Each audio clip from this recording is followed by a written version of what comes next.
vous allez voir qu'en réalité, c'est tout ça aussi qui a façonné le peuple d'Israël.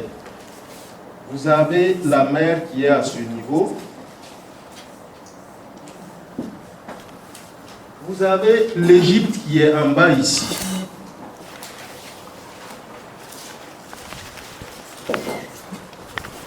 Et Israël qui est là, dans ce couloir.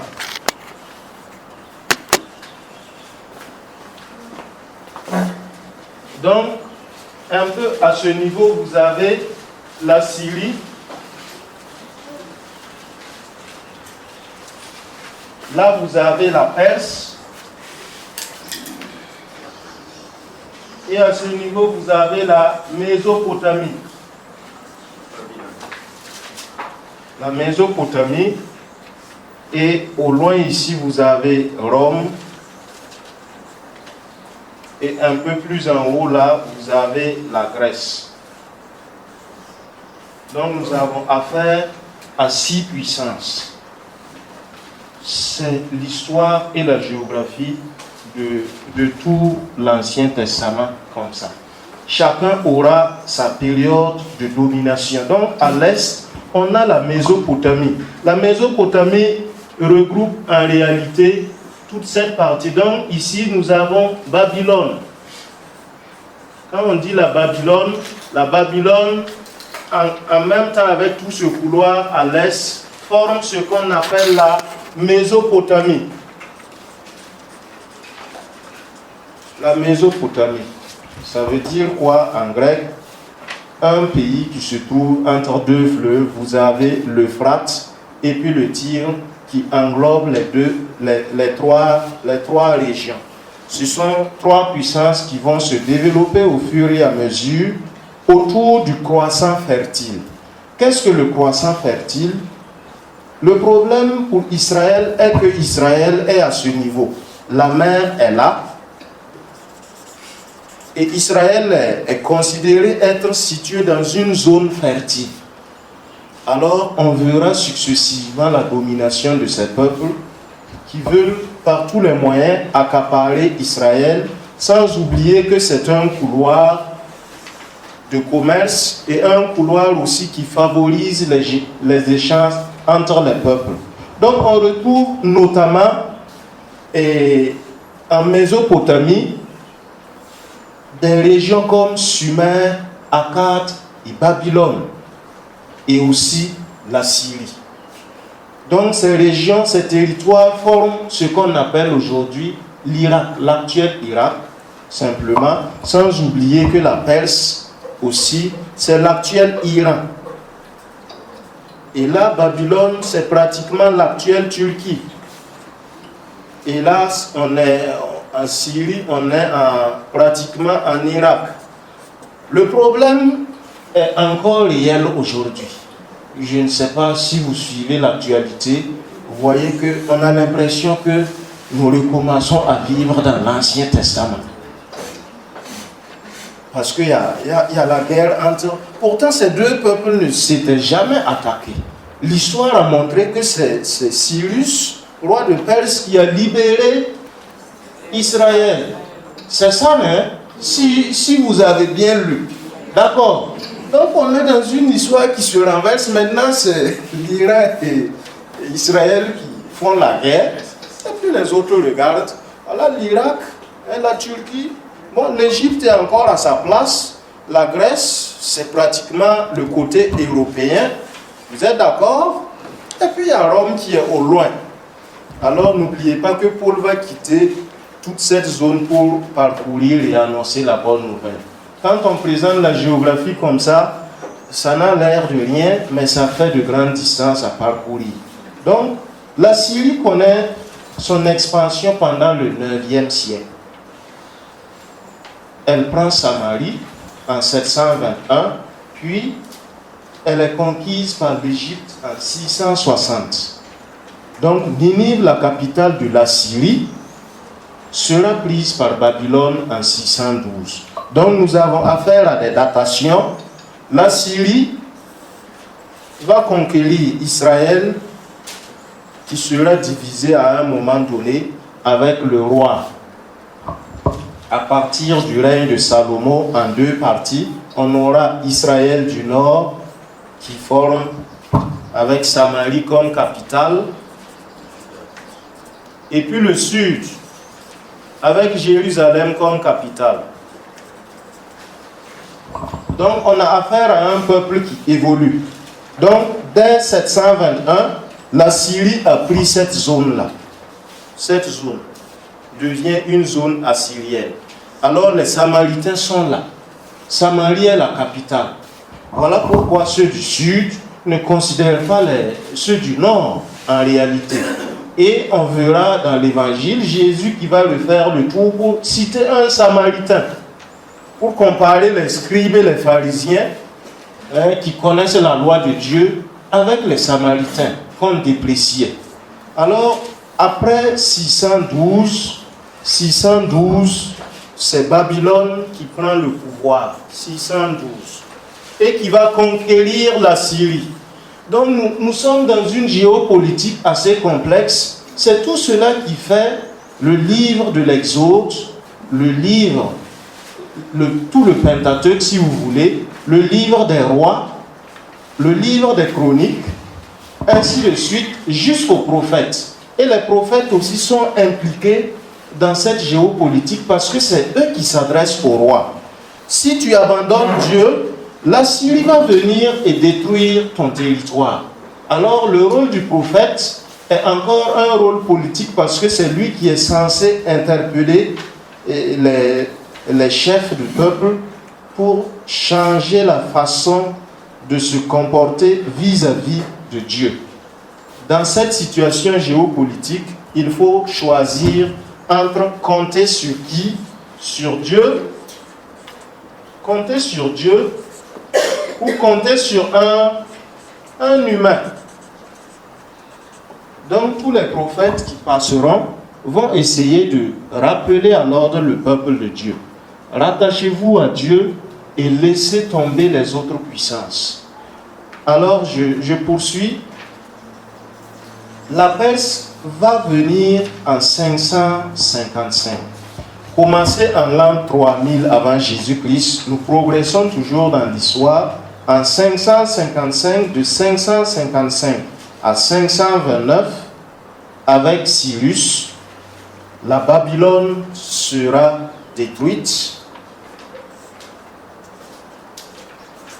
Et suivra donc la chute aussi de la Syrie. L'Égypte est assez loin pour que ces trois puissances viennent jusqu'ici. Pour se combattre, ils vont toujours se rencontrer à ce niveau. Les Philistins sont juste en bas ici. Les Philistins n'ont pas autant de pouvoir qu'Israël. Alors la Syrie aussi vient par là pour qu'il y ait en réalité le combat. C'est comme si c'est là, au milieu de ce peuple-là, qu'on vient régler les comptes. Donc quand il y a un problème, la Syrie pour affronter l'Égypte devrait passer forcément par là. Et les rois du sud, comme les rois du nord, doivent faire le choix entre compter sur Dieu ou s'appuyer sur un allié pour se défendre. Donc on verra forcément les rois du sud faire alliance avec Babylone contre l'Égypte. Et quand l'Égypte attaque le sud, Babylone refuse de venir à son soutien. Et puis c'est la chute encore qui arrive. Alors on a affaire à une manigance de ce genre. Et les prophètes veulent faire comprendre au peuple que si vous vous attachez à Dieu, rien ne vous arrivera. On a l'impression que les prophètes n'étaient pas sérieux. C'est comme si ils étaient toujours en train de dire au peuple, déposez les armes et allez au temple prier.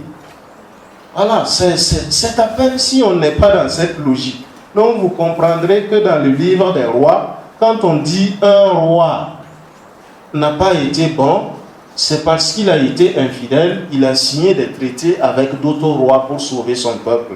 Mais l'objectif, c'est la peur. L'homme a naturellement peur et ce qu'il faut faire, c'est quoi? C'est se défendre d'une façon ou d'une autre. Alors plus tard, on aura l'arrivée de la Grèce.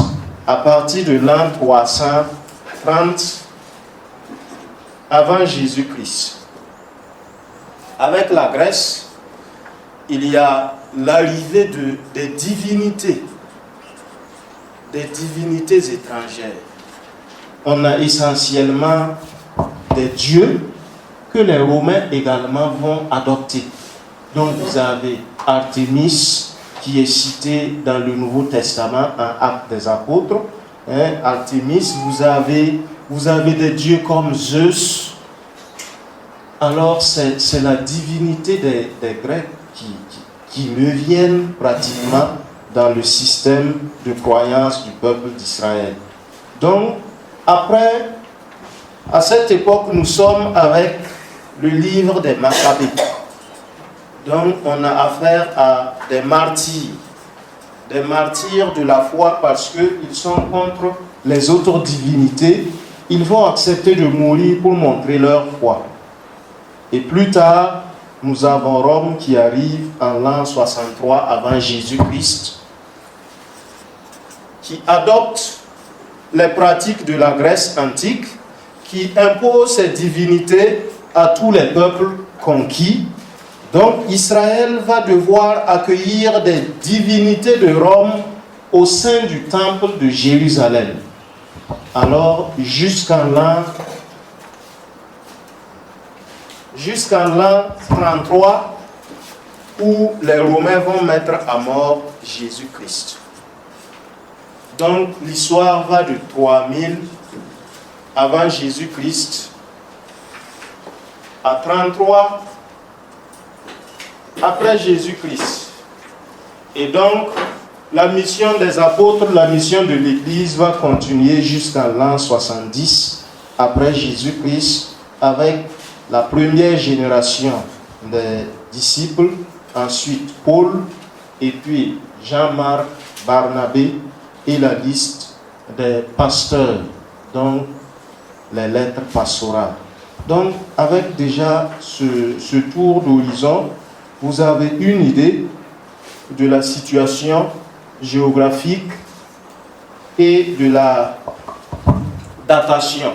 Donc, vous avez l'Égypte qui commence la domination en l'an 1500 sur le monde, qui laisse le pouvoir entre-temps à la Syrie en l'an 700, avant Jésus-Christ toujours. Et ensuite, là, nous sommes dans le livre de l'Exode. Nous sommes dans le livre de l'Exode. Parce que le livre de la Genèse est venu un peu plus tard pour nous permettre de mieux comprendre la création de l'homme, l'histoire et le cheminement jusqu'à l'Exode. Alors ensuite, on continue avec la Syrie qui fait le point pour dominer le peuple d'Israël. Et après la Syrie, nous avons Babylone qui se situe en bas, qui bat la Syrie, qui fait la guerre contre l'Égypte et qui prend la domination du monde. On dirait du monde parce qu'on est vraiment dans le système universel là. Et après Babylone, c'est la Perse qui vient en troisième lieu. Donc nous avons 1, 2, 3, 4. Et la Perse arrive, c'est un peuple qui est paisible. Un peuple paisible avec Cyrus qui libère les prisonniers. Et qui demande à chacun de repartir chez lui. Donc nous sommes dans le livre d'Esdras, de Néhémie, où après le retour de l'exil, le peuple doit s'installer. Et c'est Cyrus qui permet au peuple de s'installer. Donc nous aurons un peuple d'Israël qui va avoir une autre lecture de la situation. Si on a été libéré, c'est ce qu'on va chanter dans les psaumes. Si on a été libéré, c'est parce que c'est Dieu qui a choisi Cyrus, roi de Perse, pour nous libérer. On va même aller jusqu'à dire que il est comme un fils de Dieu. Donc l'idée du Messie commence déjà à ce niveau, en l'an 550. C'est un peuple qui est opprimé. Regardez, c'est le plus petit des peuples, c'est le plus petit, et qui est assailli de toutes parts, on ne sait pas pourquoi. Un petit peuple avec un grand Dieu. Un petit peuple avec un grand Dieu. Donc le peuple d'Israël ne va pas considérer la libération venant de la main d'un homme, mais de la main de Dieu qui touche le roi perse pour qu'il libère le peuple. Le peuple est de retour. Qu'est-ce qu'il faut faire? Il faut chanter. Il faut se construire une sagesse parce que le livre de la loi a disparu. Néhémie et Esdras, qui reviennent de l'exil, vont ramener un autre livre découvert au temple, en exil. Il y aura la discussion sur ce livre, et c'est ce qui va faire que les Samaritains vont perdre du crédit au sein de ce peuple, parce qu'ils vont refuser d'appliquer les principes de la loi retrouvée. Donc on est dans une logique où on est revenu de l'exil, on s'assoit pour causer, se donner des conseils et chanter encore la gloire de Dieu. Donc nous sommes dans la partie des psaumes, des proverbes, de l'ecclésiastique, ainsi de suite, dans le sens de donner à ce peuple une autre parole, la parole de sagesse. Et ensuite, les prophètes qui vont suivre vont annoncer un libérateur. Un libérateur, pourquoi? Parce que l'histoire ne s'arrête pas. Après la Perse, en 550, c'est en 330 que la Grèce devient la puissance mondiale. La Grèce, les Grecs, qu'on va appeler plus tard les païens, puisque pour les censer et les évangéliser, c'est eux qui vont imposer leur manière de faire à Israël. Et plus tard, en l'an 63, donc 200 à 300 après, c'est Rome qui arrive et c'est la continuité. Rome va conquérir aussi le monde jusqu'en Égypte. Israël est au milieu, ce n'est qu'une bouchée. Alors Rome va imposer ses divinités, Rome va diviniser ses empereurs pour dire au peuple d'Israël de les vénérer comme Dieu. Alors le peuple va encore crier au secours et attendre un sauveur. Et le sauveur, c'est qui? Les prophètes vont annoncer. Est-ce que ça sera un tel roi? Non. La dynastie des rois passe. La dynastie des prêtres arrive. Alors on attend un roi, un messie roi. Et c'est qui va arriver? C'est Jésus. Donc on est dans une logique d'un peuple qui est en difficulté et qui attend toujours un sauveur. Donc maintenant, avec cette façon de résumer, je sais que c'est déjà toute l'histoire de la Bible qui est retracée, toute la mentalité. Alors je poursuis en parlant maintenant de ce petit royaume. Si vous avez fait le point par rapport à ces puissances, donc je suis à 1, l'Égypte, 2, la Syrie, 3, Babylone, 4, Perse et 5, la Grèce et 6, Rome. Donc c'est l'histoire qui s'enchaîne ainsi. Et jusqu'à la puissance romaine, le peuple d'Israël vit la même réalité. C'est l'oppression, c'est la guerre, c'est la misère. C'est la misère. Et en l'an 63, la misère est encore plus accrue parce que Rome fait des prélèvements. Les autres peuples ne demandent pas des tribus en tant que telles, mais Rome demande des tribus et Rome veut de la main-d'œuvre. Donc le peuple d'Israël est opprimé dans tous les sens et l'objectif c'est la libération. Et chaque époque, en réalité, essaie de trouver son libérateur. Si vous prenez le temps de la Syrie, on va penser que c'est Akaz qui est le libérateur, le roi Akaz qui est le Messie. Donc la notion de Messie est là depuis les premiers moments du peuple d'Israël et on est là. Le premier Messie ici, avec Israël qui est en servitude en Égypte, c'est qui? C'est Moïse. Le peuple va dire, c'est toi qui vas nous sauver. Et vous vous rappelez à la fin pratiquement de la vie de Moïse, Moïse lui aussi a failli être assez orgueilleux oui, c'est moi qui vous sauve, c'est moi qui vous donne à boire, c'est moi qui vous donne la manne au désert, et puis vous êtes en train encore d'hésiter. Alors Moïse est présenté comme le Messie. Mais un Messie ne meurt pas. Comment il va mourir?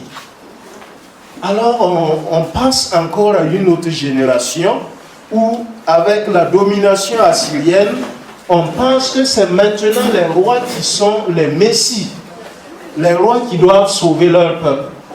Et au fur et à mesure, avec Babylone, on va commencer à soupçonner qui va être le roi qui va nous libérer ici. On va dire que c'est Josias. Josias va être tué, malheureusement. Et au fur et à mesure qu'un roi meurt, on se rend compte que ce n'est pas lui le sauveur attendu. Et avec la Perse, l'espoir était fini. L'espoir était fini parce que, avec Babylone qui a rasé aussi le sud, qui a rasé le temple, il n'y a plus rien. Le peuple d'Israël, c'est le roi, c'est le prophète, c'est le temple. Et dans le temple, on retrouve la loi que Moïse avait reçue. Donc, à ce niveau déjà, on est dans une logique où il n'y a plus d'espoir parce que le nord, Israël du nord, est tombé sous la domination de la Syrie. Israël du sud est tombé sous la domination de Babylone. Il n'y a pas de solidarité. C'est le même peuple. À un moment donné, après la mort de Salomon, il y a eu la division. Ceux qui ont suivi David sont restés au sud. Ceux qui ont refusé de suivre David ont créé en quelque sorte le royaume du nord. Donc il n'y a pas de solidarité. En 700, c'est le nord qui tombe, puisque le sud était un peu protégé par Babylone. Donc le sud n'a pas soutenu le nord pour faire le combat. En 600, donc en l'an 500, quand il y a eu l'attaque ici, le nord n'avait plus de roi. Qui va aider l'autre? Personne n'aide l'autre dans ce contexte. Alors, c'est le sud qui tombe. Pas de solidarité. Il n'y a plus de temple. Les prophètes ont fui. Il n'y a plus de roi. Qu'est-ce qu'il faut faire? On a considéré que ce sont les prophètes qui peuvent être en réalité les messies. Mais un prophète, c'est sa bouche qu'il a. Il ne va pas à la guerre. Rappelez-vous, certains ont fui. Jérémie était déjà dans le puits quand on a attaqué la ville. Il n'a rien dit. Faut-il croire que les prophètes sont peureux? Ensuite, il y a les prêtres qui ne peuvent pas être considérés comme des messies parce que leur rôle est rituel. Et il n'y a plus de temple. Donc les prophètes vont progresser dans l'esprit de l'attente d'un messie. Un messie qui va venir et personne ne peut dire quand est-ce qu'il vient. Il va naître d'une vierge. Alors on progresse dans la compréhension. Mais c'est ce que le peuple d'Israël sait déjà. Le Messie naîtra d'une vierge. Le Messie sera le Fils de Dieu. Alors on est dans la progression vers le Nouveau Testament. Et c'est ça qui fait l'espérance du peuple d'Israël. Alors, je récapitule. Dans l'Ancien Testament, nous avons 6 groupes qui encerclent Israël. Et Israël n'a que son Dieu. Plus il met sa confiance en Dieu, plus Dieu le sauve. Et plus il ne met pas sa confiance en Dieu, plus il est châtié. Et Israël va comprendre qu'en réalité, c'est Dieu qui le frappe. Ce n'est pas Babylone qui est puissante, c'est la main de Dieu qui est assez puissante pour venir frapper son peuple et le corriger.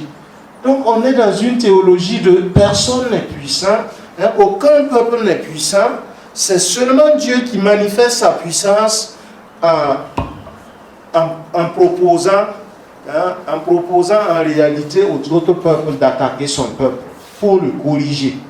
Donc quand le peuple va être en exil à Babylone, le peuple va dire quoi? C'est Dieu qui nous envoie ici pour nous convertir.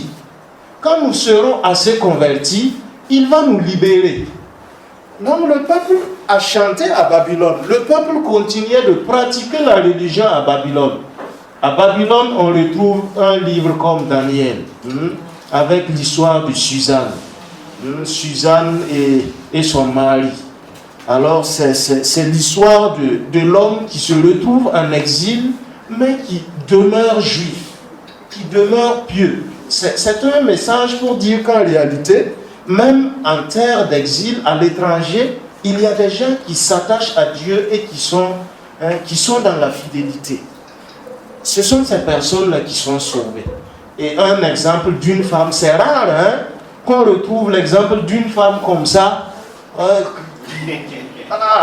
Dans un peuple patriarcal, on peut dire alors qu'on est vraiment à Babylone où on célèbre la beauté de la femme et puis la piété de la femme.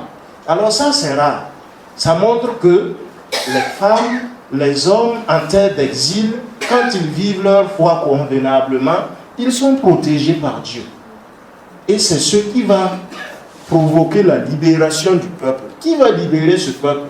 L'Égypte est puissante, mais l'Égypte est à part.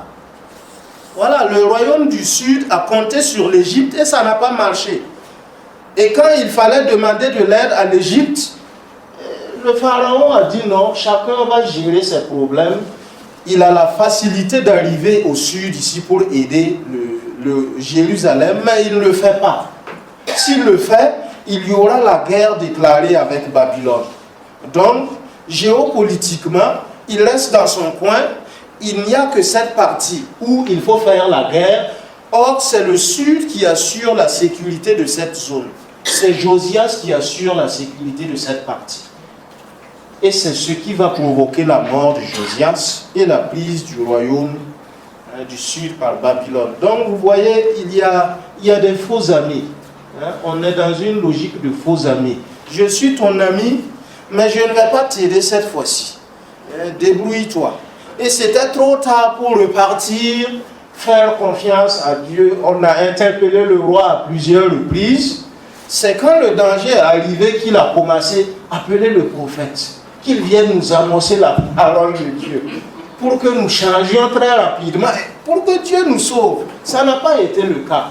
Donc quand le sud tombe, l'espoir tombe, mais les prophètes continuent d'écrire au peuple. Quelques-uns sont restés là, notamment Jérémie.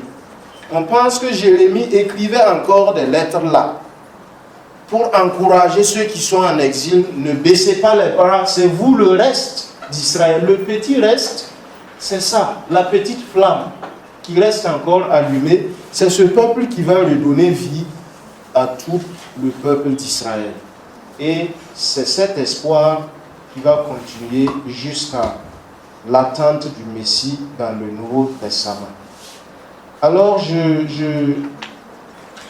je crois que c'est tout ce qui nous permet de comprendre l'Ancien Testament jusqu'au dernier prophète. Quand le prophète annonce l'arrivée du Sauveur, c'est parce que le peuple a vécu une souffrance atroce et que le Messie ne peut pas venir si le peuple n'a pas atteint la hauteur attendue de conversion. Donc les prophètes vont inviter le peuple d'Israël à la conversion. Quand vous allez vous convertir, alors le Messie viendra. Nous aussi, nous sommes dans cette logique avec l'apôtre Paul. C'est une continuité. L'apôtre Paul dira, quand les païens seront convertis, quand le monde entier, voilà, je caricature, quand le monde entier sera converti, alors le Christ reviendra. Et ça sera la fin du monde. C'est ça, hein? Ça sera la fin des temps.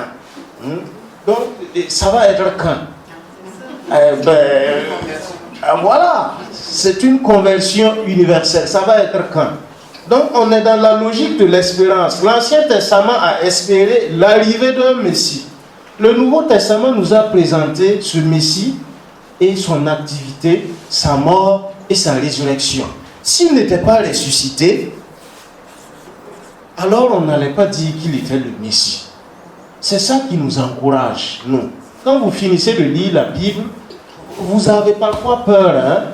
Parce que là, tout ça, si on lit tout ça et puis pour rien,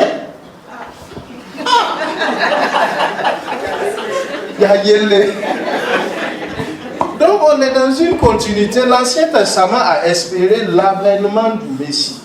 Il est arrivé, il a fait la différence avec les autres Messies attendus.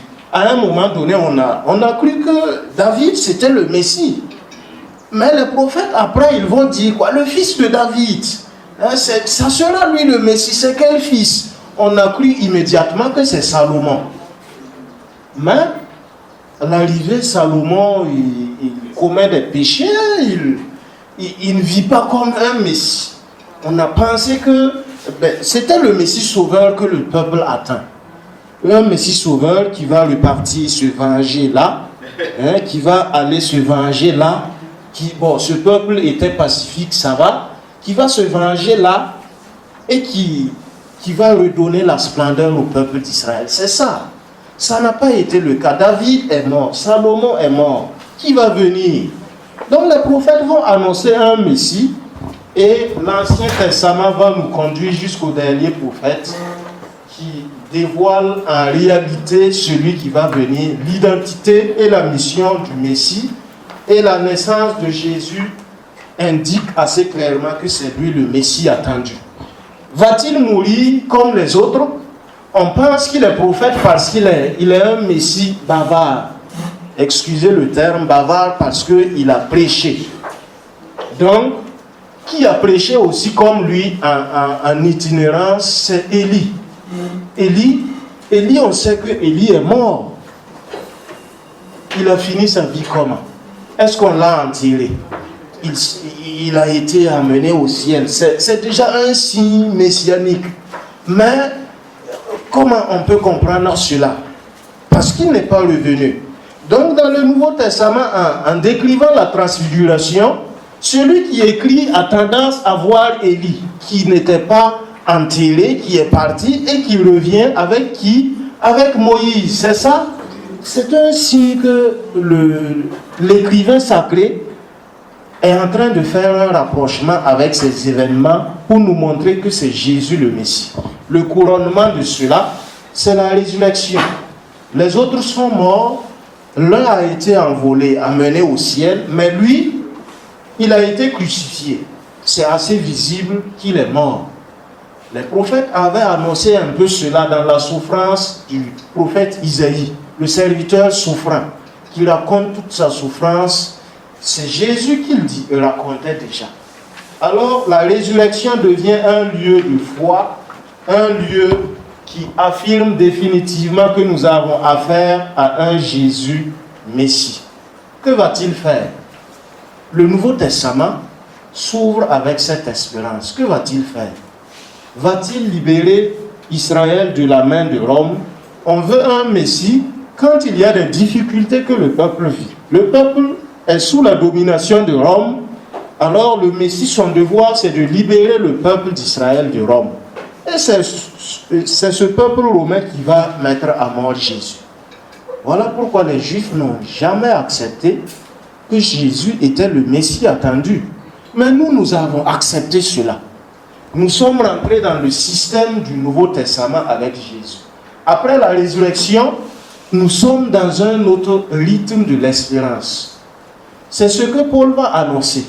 Il commence sa mission en greffant sa mission sur ce que les apôtres ont dit. Paul, il n'a pas connu Jésus systématiquement, il ne l'a pas suivi. C'est difficile de se faire entendre dans ce contexte, quand Pierre est encore vivant et les autres apôtres aussi, sauf Judas. On est d'accord? Alors, on est dans une histoire d'espérance attente. Attente parce que le Messie est mort, et pour les apôtres et pour Paul, on parle de la parousie proche. On parle de l'avènement du Christ pour amener... L'objectif, c'est ça. Le Messie, son rôle, c'est ça. C'est d'amener tout le peuple auprès de Dieu. Donc, on attend 1 mois, 2 mois, 3 mois, 4 ans pour que les gens lisent la Bible et puis n'est pas encore arrivé.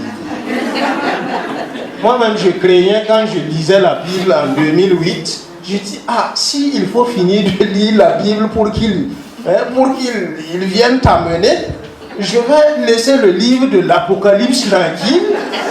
J'aurai le temps À ma vieillesse de lire le livre de l'Apocalypse. Il ne faut pas prendre de risques. Hein? Mais vous, je ne sais pas hein, si vous avez fini. Qu'est-ce qui vous reste encore à faire sur cette terre? Alors, c'est tout cela. Donc, c'est la mentalité d'un peuple qui nous permet de comprendre comment ce peuple vit. Alors, je précise que avec cette attente proposée par les apôtres, puisque le Christ dit « Je reviendrai », rappelez-vous, à l'ascension, c'est ce qu'il fait, et les disciples repartent à Jérusalem dans l'espoir d'un retour proche. Il ne revient pas.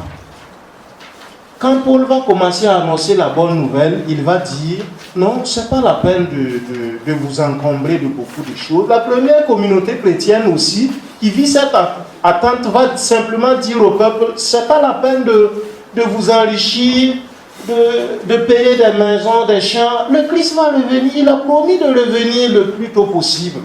Alors ça ne va pas tarder. Ne vous mariez pas pour ceux qui sont célibataires. Il y a des célibataires encore ici. Bon, ne vous mariez pas.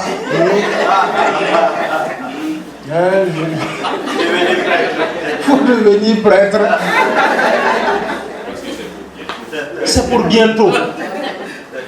Et quand vous attendez 1 an, 2 ans, et les gens vendent leurs champs pour amener, pour la vie communautaire, le partage, on a dit, rendez les gens heureux parce que le Christ va revenir. Qu'est-ce que vous allez faire de vos richesses? Alors, il n'est pas venu. L'espérance va changer. Paul, quand il a fini d'annoncer, il a fait le premier tour pour annoncer l'évangile, c'était son espérance. Le premier voyage de Paul, il a fait pratiquement 1900 km pour annoncer l'évangile et nous sommes dans cette partie où il annonce, il ne peut pas arriver à Rome, mais il fait le tour parce que les païens sont là.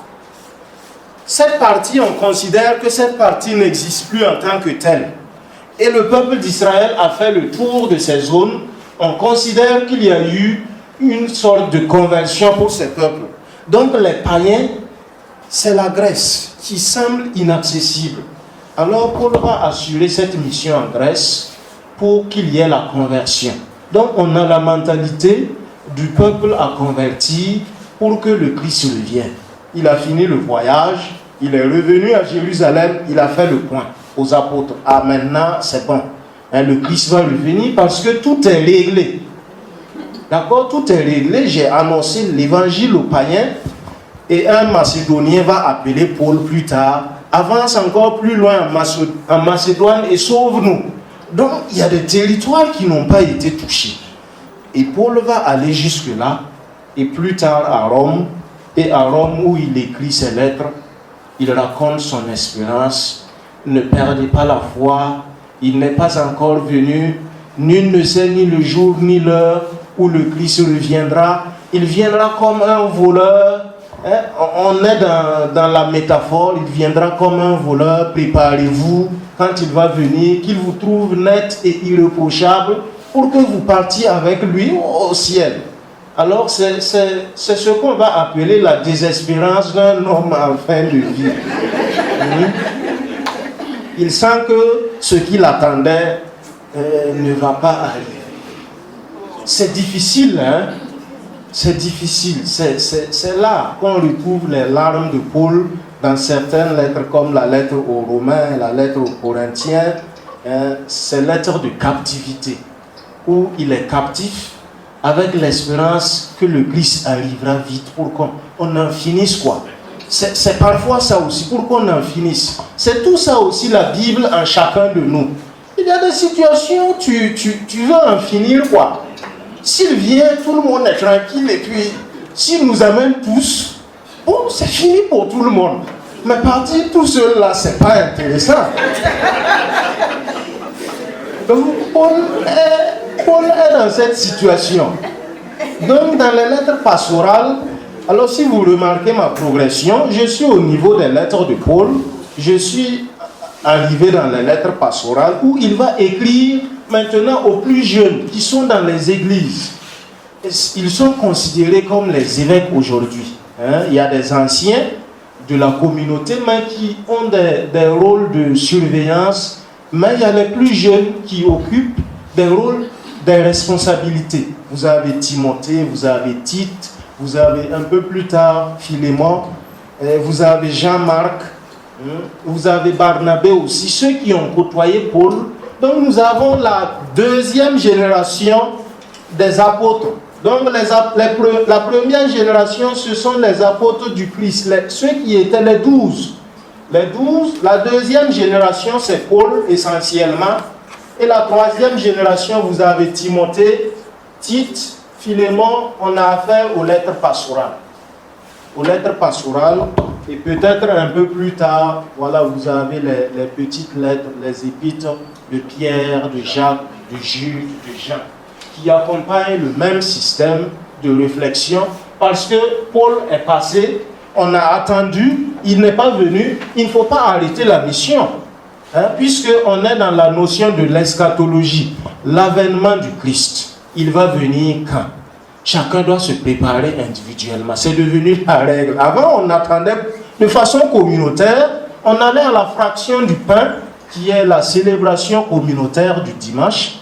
Maintenant, ça va être une démarche de foi individuelle. Donc nous sommes à la troisième génération où Paul va s'adresser à Timothée, Tite, Philémon pour leur dire il n'est pas encore venu. Mais il y a d'autres problèmes dans l'Église qu'il faut régler avant qu'il n'arrive. Donc c'est quoi exactement? C'est le faux enseignement. Le faux enseignement.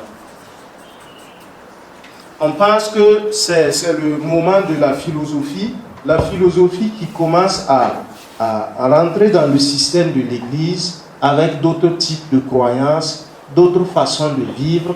Et si vous regardez un peu dans le livre, dans la lettre à Timothée, vous avez le culte d'Artémis qui revient, où les femmes veulent leur indépendance, où les femmes veulent prêcher à l'Église. Si vous prenez 1 Timothée 2, 8 à 15, vous lisez rapidement, vous allez voir qu'on a changé de système. L'Église, Paul sent que l'Église est menacée, parce que la pratique venant d'ailleurs s'intègre dans la pratique de l'Église qui est encore patriarcale. Donc, pour éviter toutes ces difficultés liées aux faux enseignements, on écrit à Timothée pour lui dire de transformer les choses. Alors, rapidement, qui est à la page? 1 Timothée 2, 8 à 15.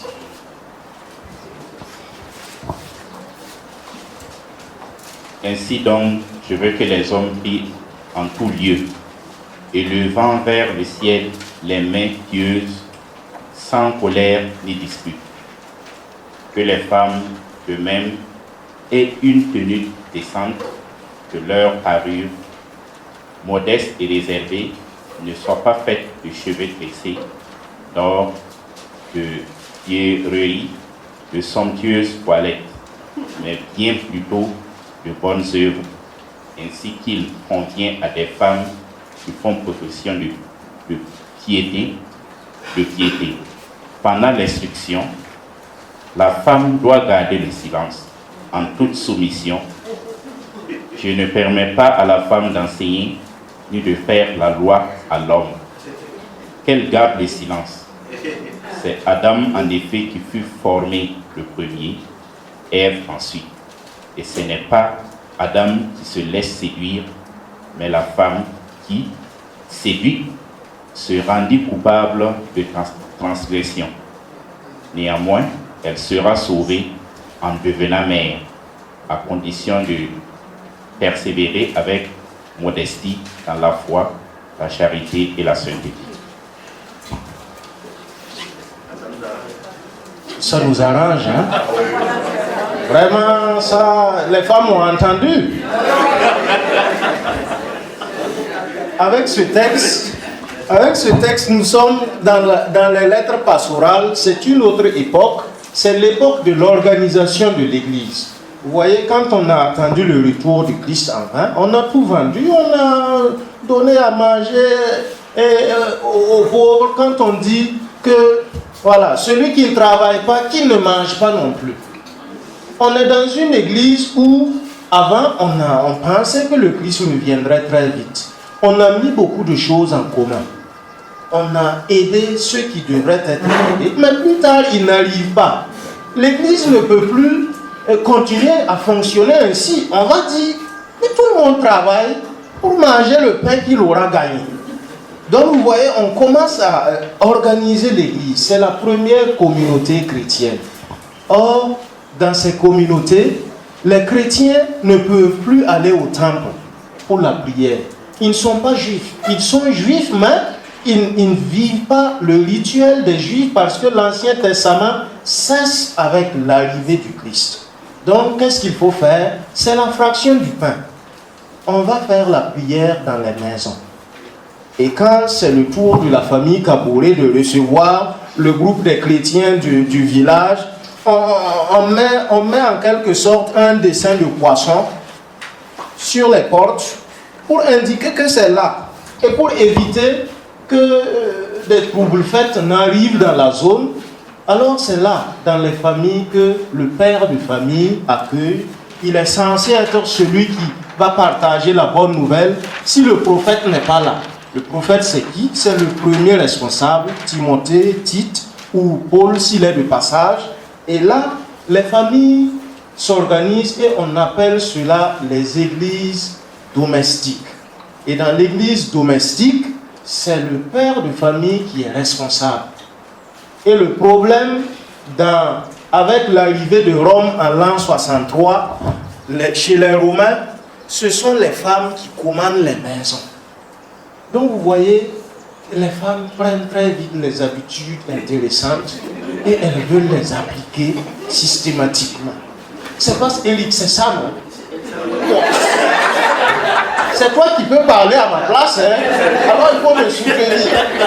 Sinon, si je donne mon expérience, on va dire non. Comment? Donc, à partir de l'avènement de Rome, c'est la femme qui est la mater familias. Et pour les chrétiennes qui vivent dans le même contexte, avec l'influence de Rome, dans les familles domestiques qui accueillent la prière, les femmes veulent diriger la prière, elles veulent dire quelque chose, et c'est embarrassant. Donc c'est déjà là les signes de l'organisation de l'Église. L'Église, les premières communautés chrétiennes, qui commencent ainsi avec les lettres pastorales.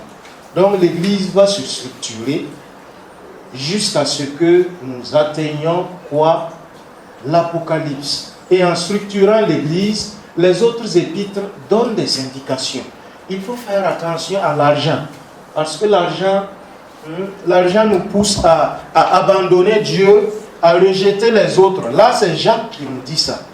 Vous êtes arrivé à Jacques, n'est-ce pas? C'est très rapide à lire et c'est embarrassant quand on a beaucoup de biens, n'est-ce pas? Donc après Jacques, on a Jude qui nous parle également de cette façon de vivre en relation avec Dieu. On a Pierre, les lettres de Pierre, les lettres de l'épître de Jean, qui nous indiquent assez clairement que l'Église aujourd'hui, les premières communautés chrétiennes, doivent faire attention aux faux enseignements, aux faux prophètes. Les prophètes, pendant le temps du prophétisme dans l'Ancien Testament, il y avait les vrais prophètes qui sont détectés et envoyés en mission par Dieu, et il y avait les faux prophètes qui annonçaient leur propre doctrine. Alors Pierre rappelle que c'est le temps des faux prophètes. Et ces faux prophètes, c'est ceux qui annoncent d'autres doctrines que la doctrine du Christ.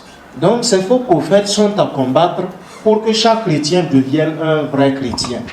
Et c'est la même logique avec Jean. Et nous finissons avec l'Apocalypse. L'Apocalypse qui nous décrit la figure rayonnante de l'Église dans des façons mystiques. Donc avec ce livre de l'Apocalypse, nous célébrons le royaume des cieux. C'est comme si c'est l'aboutissement de la vie de l'homme. Nous avons vécu dans l'espérance. L'Apocalypse nous présente déjà comment le ciel va se présenter. avec les anges qui sont là, qui entourent Dieu dans sa grande bonté, et l'homme qui est là, les 144 000 qui sont retenus pour prendre part au royaume. C'est en quelque sorte un symbolisme de l'universalité de ceux qui vont être sauvés. Alors dans l'évangile aujourd'hui, vous verrez l'aspect des 5000 personnes qui ont droit au pain. Alors c'est tout ça, le Nouveau Testament dans l'Ancien Testament. J'ai préféré être assez oral comme ça pour que ça ne soit pas une sorte de lecture.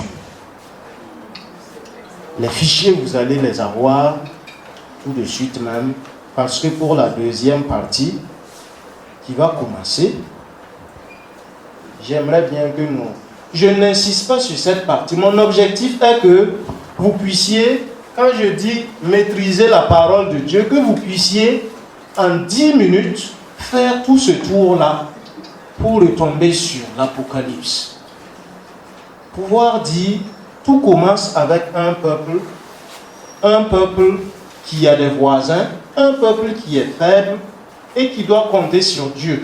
Parce que c'est Dieu qui a été à l'origine de la vie de l'homme. Voilà, on parle de l'histoire, c'est quand on a fini de faire tout ce tour et qu'on retombe sur l'Apocalypse, qu'on peut revenir sur la Genèse. Parce que quand vous regardez, vous avez l'impression, comme le disent d'autres chercheurs, que la Genèse n'a pas d'enracinement sur les autres parties de la Bible. Ça commence, on fait le tour jusqu'au patriarche, mais avec l'histoire du peuple d'Israël en Égypte, on sent réellement un véritable départ. Donc dans le livre de la Genèse, on retombe sur des aspects, sur des mentalités particulières. Alors on a dans le livre de la Genèse l'aspect de la mentalité égyptienne, voilà, qui est structurée et optimiste. Le peuple d'Israël va garder quelque chose de tout cela, sans oublier la position géographique de l'Égypte par rapport à Israël. Ensuite, vous avez la mentalité de la Mésopotamie qui est catégoriquement pessimiste, parce que c'est un peuple qui vit dans la misère, qui vit dans un milieu... Madame. Encore? Oui, encore. Donc, l'Égyptien a une mentalité optimiste parce qu'il a tout chez lui. Vous voyez, quand le peuple d'Israël quitte l'Égypte et puis il commence encore à murmurer contre Dieu, parce qu'il y avait de bonnes choses à manger ici. Il y avait la salade, il y avait les concombres, il y avait du poulet. Voilà quoi, il y avait tout ici. Donc c'est un peuple qui est heureux, qui n'essaie pas d'aider l'autre. Alors ce peuple-là va aussi donner sa mentalité à Israël. Mais vous arrivez dans cette zone-là, c'est la montagne, il y a peu à manger, on ne sait que faire la bagarre. C'est une mentalité pessimiste. Mais quand le peuple d'Israël quitte l'Égypte pour remonter là, arrivé à Canaan, vous savez que c'est cette partie Canaan. Arrivé à Canaan, le peuple va trouver un peuple qui a une autre mentalité. La mentalité des divinités. Donc nous aurons essentiellement Baal. Nous aurons essentiellement Baal à ce niveau. Baal qui est le dieu de la fertilité, le dieu de l'agriculture aussi, comme on le dit, et qui va influencer le peuple d'Israël.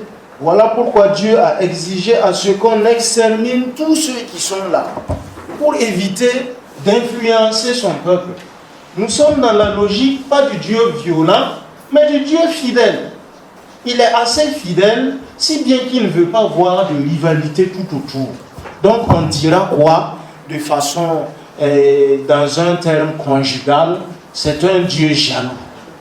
Il ne veut pas voir quelqu'un d'autre tout autour. Alors il y aura cette notion du Dieu jaloux qui va apparaître et qui va guider la vie du peuple jusqu'au bout. Donc de Cana, de la mentalité cananéenne, on retient cette adhésion aux divinités.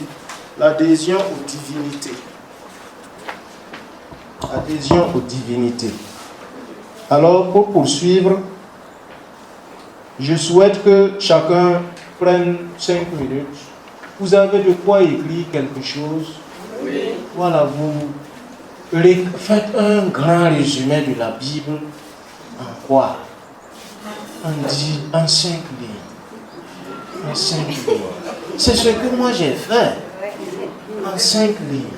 Là, on est de l'ancien. C'est ça, vous devriez pouvoir arriver à là. Si vous n'avez pas de Bible, j'ai encore un Bible. Et tant je prends le bébé et puis vous écrivez. L'objectif est que vous puissiez, quand vous avez fini de lire la Bible, que vous soyez à mesure de faire ce point-là. C'est la première partie de notre travail comme ça. Pouvoir faire le point. Comment on peut comprendre ce peuple du début jusqu'à la fin, dans l'enchaînement aussi des livres. Alors je vous laisse 2 minutes.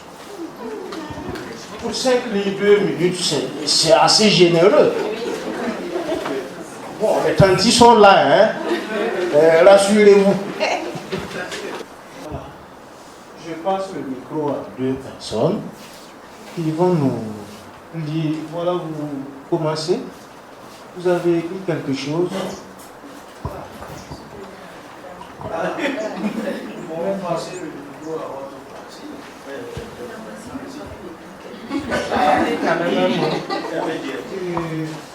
Ce que j'ai suivi, parce que j'ai pu écrire, Dieu se révèle à son peuple, lui dicte ses lois, et le sauve de la main de Pharaon, prolonge sa traversée afin de faire disparaître les impies du milieu de son peuple. Et par la fin, il nous donne son Fils Jésus-Christ et prend chair par la Vierge Marie et crucifié pour notre salut. Je vais moi-même prendre la parole. Dieu qui a créé le ciel et la terre et qui, après la chute de l'homme, a résolu de sauver l'homme. Et je vais citer Saint Paul. Voilà. Là où il dit, après avoir à plusieurs reprises parlé par les prophètes, instruit son peuple par les prophètes, dont Moïse, Abraham, après avoir lié des alliances avec la création et avec l'homme, Dieu finalement parle par son Fils, en qui il est venu, voilà, dans la chair pour nous sauver, je complète, voilà, par son sang.